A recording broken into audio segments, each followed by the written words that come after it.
In the world of forensic investigation, some cases defy explanation. They challenge everything we know about crime scene analysis and digital evidence. The disappearance of Nancy Guthrie presents investigators with a puzzle that reads like science fiction. An 84-year-old woman vanishes from her locked home in the dead of night. Security cameras go dark at precisely the right moments, and the only witness to her disappearance is a medical device surgically implanted in her chest. This is Cold Case Files. Tonight we examine a case where cutting-edge technology becomes both the key piece of evidence and the most haunting clue. The Catalina Foothills of Tucson, Arizona, January 31st, 2026, a wealthy neighborhood where crime is rare and neighbors know each other by name. Nancy Guthrie, mother of NBC anchor Savannah Guthrie, has just finished a quiet evening with family. At 9:48 p.m., her son-in-law watches her disappear through the garage door of her home. The automatic light clicks off behind her. Neither he nor anyone else in the family realizes they have just witnessed the last confirmed sighting of Nancy Guthrie. What happens next will baffle forensic experts and challenge our understanding of modern crime scene investigation. The investigation begins not with a 911 call, but with silence. Sunday morning arrives and Nancy fails to appear for church. Her family finds her car untouched in the garage. Her purse sits undisturbed on the kitchen counter. But Nancy and her critical heart medication have vanished without explanation. Detective Sarah Martinez of the Pima County Sheriff's Department arrives at what initially appears to be a standard missing persons case. Within hours, she knows she's dealing with something far more sinister. The first piece of evidence comes from an unexpected source, Nancy's own body. More specifically, a Bluetooth-enabled pacemaker surgically placed in her chest 3 years earlier. Modern pacemakers communicate constantly with monitoring applications on smartphones. They track heart rhythm, battery life, and device function 24 hours a day. Dr. James Chen, a cardiac electrophysiologist, explains the technology to investigators. These devices maintain constant communication with the patient's phone through Bluetooth connectivity. If the distance between device and phone exceeds approximately 30 feet, the connection automatically terminates. The phone logs this event with a precise timestamp. Nancy's iPhone shows a critical entry in the pacemaker application. 2:28 a.m., device disconnect event. FBI forensic analyst Rebecca Torres reviews the digital evidence. The timestamp represents the exact moment Nancy's pacemaker moved beyond communication range of her bedside phone. In other words, 2:28 a.m. marks the precise second Nancy Guthrie was removed from her own home. But the pacemaker data is only the beginning of a digital timeline that grows more disturbing with each discovery. Detective Martinez and her team reconstruct the night using available surveillance technology. 1:47 a.m., motion sensors detect movement at the front entrance. Security camera footage shows a figure approaching the door. The person moves with purpose, not the stumbling gait of an intruder unfamiliar with the property. They reach directly for the Nest doorbell camera and disconnect it. The action suggests intimate knowledge of the home's security system. 2:12 a.m., motion detectors at the rear of the house trigger multiple alerts. No footage exists because the homeowner's cloud storage subscription had lapsed months earlier, but the sensors provide a digital breadcrumb trail through the house. Movement is detected in the bedroom, hallway, and finally near the back door. 2:28 a.m., the pacemaker disconnect event.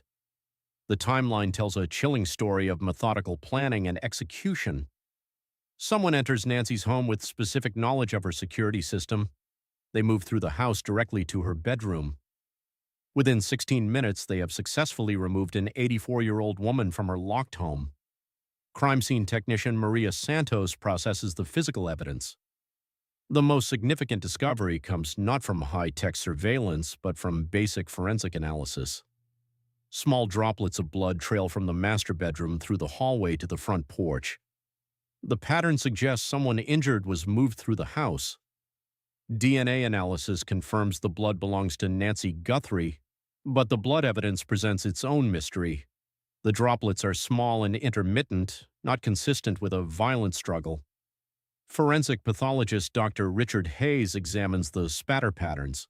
The evidence suggests minor injury, possibly from medical equipment like an IV needle or restraint device. This indicates planning and preparation rather than a crime of opportunity. The perpetrator came equipped with materials to subdue and transport an elderly woman. Outside the home, investigators encounter what Detective Martinez calls the impossible evidence. 6 inches of snow had fallen the previous evening, covering the Catalina Foothills in a rare blanket of white. Snow creates perfect conditions for tracking movement around a crime scene. Every footstep, tire track, and disturbance becomes permanently recorded until morning sun melts the evidence away. The Guthrie property should tell the complete story of the night's events. Instead, it presents investigators with a locked room mystery. Crime scene photographer David Kim documents the scene at first light. The snow around Nancy's home remains virtually undisturbed. No footprints lead to or from any entrance. No tire tracks mark the driveway or street. The snow tells investigators that no one approached or left the property on foot. Yet Nancy Guthrie has vanished, and her blood traces a path to the front door. Forensic meteorologist Dr. Lisa Park analyzes weather conditions throughout the night. Snow stopped falling at 11:30 p.m., creating a clear timeline for any disturbance. Wind conditions were calm, meaning tracks would remain visible until morning. Temperatures stayed below freezing, preserving any evidence in the snow. The lack of footprints becomes the case's most baffling clue. How does someone remove a person from a locked house without leaving traces in fresh snow? FBI behavioral analyst Michael Rogers developed several theories. Theory 1 suggests the perpetrator used the garage, accessing the house through the internal door. But Nancy's car remains untouched, and no signs of forced entry exist. Theory 2 proposes the kidnapper was already inside when the family left Nancy alone, hidden somewhere in the house for hours, waiting for the perfect moment.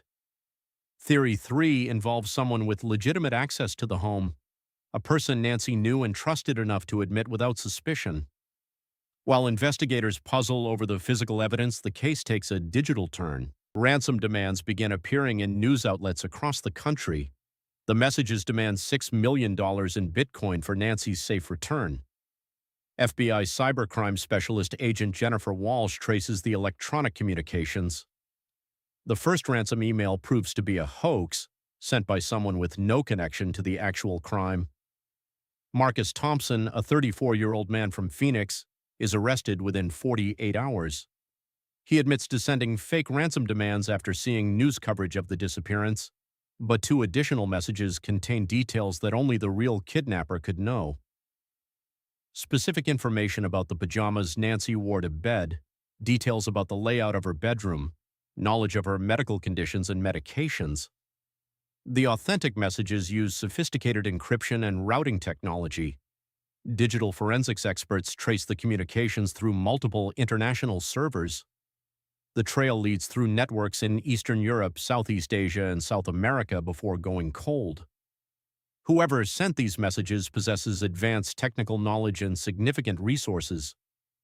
3 weeks into the investigation, the case generates a stunning development 2,000 miles away. The massive publicity surrounding Nancy's disappearance triggers a review of cold cases across the national database. Investigators begin cross-referencing missing persons reports with potential connections to the Guthrie case. On February 20th, Detective Patricia Williams receives a tip in Charlotte, North Carolina. The caller claims to have information about Michele Hundley Smith. Michele disappeared in 2001 while Christmas shopping, leaving behind 3 children and a devastated husband. For 24 years, her case remained one of North Carolina's most haunting unsolved disappearances. Detective Williams and FBI agents follow the tip to a modest home in suburban Charlotte.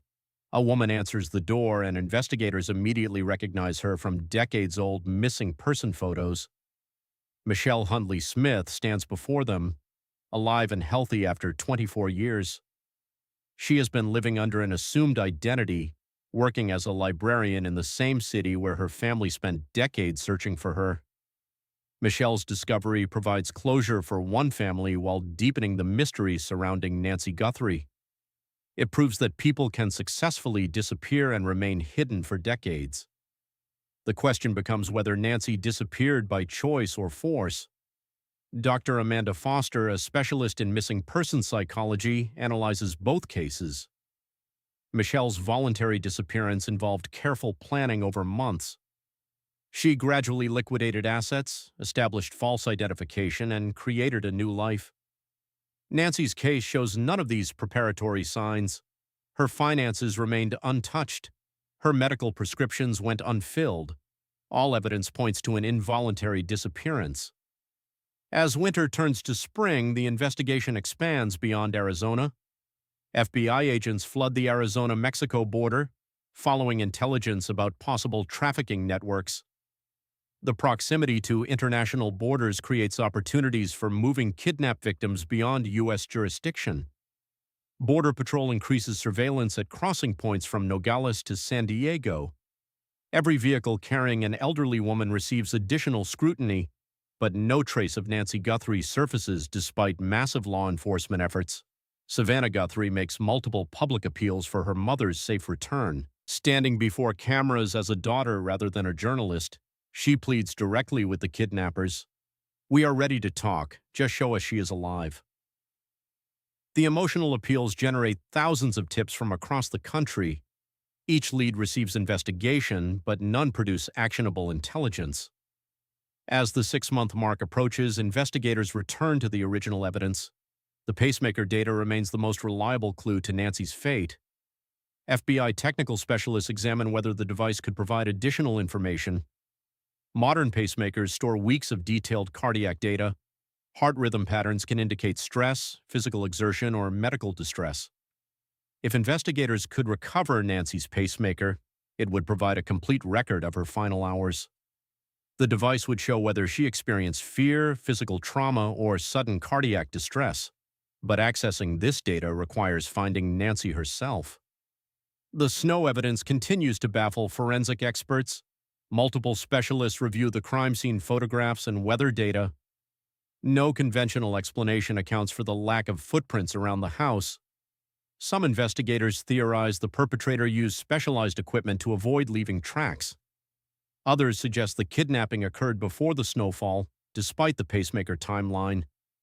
A few propose that Nancy left voluntarily and the blood evidence was staged, but each theory contains fatal flaws that contradict established evidence. The case remains active as investigators pursue new leads and re-examine old evidence. Advanced DNA analysis continues on biological samples from the crime scene.